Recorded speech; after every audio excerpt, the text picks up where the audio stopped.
na yenko oti mantem no emu ya mane bafo ene omanfo bia wonom ewo oti mantem mo twetwe nkomo no obusa wonom saje bia no ala no kwadwo Kyerematen ti awate ne ho free NPP amayokori mu se okogina se kwenten kro no wapre mampanyi de bre no anye bia be ma amayokori mu aye ha anaso se wo mo emuduro bia frato na omanfo bia wo ho a one amane bafo twetwe nkomo kire se nyade se be ha amayokori ne kwan bia so san se wo mo edo NPP ne de wasi wadwene pi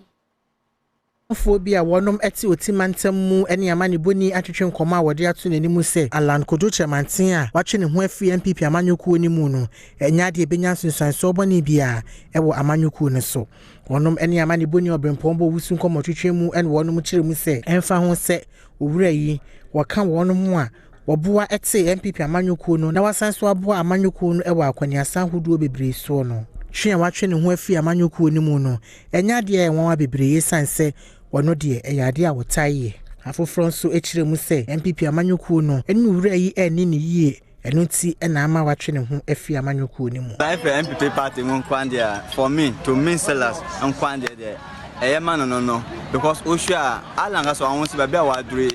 onsa ni contribution bia ma party ono krampo ba bia o party wa kwa position krampo wa high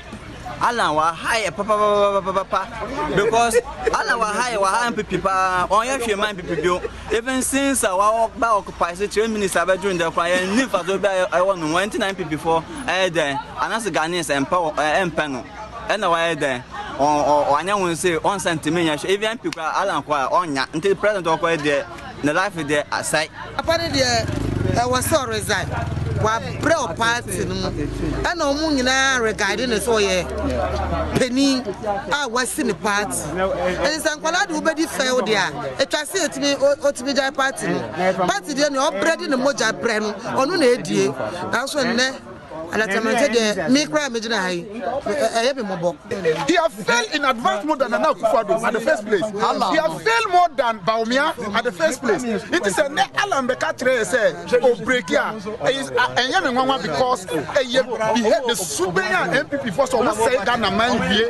na so mo ba be ti omo ho a say ya no mo sha say no ma be so mo din ndi enyame nwanwa say o ba be ka ho na ye 13 names o mo sisa kanokra Okanokra eye ewo kwan bi so no aboa party no nti ebetimi aha party no sanso na in some other ways nso no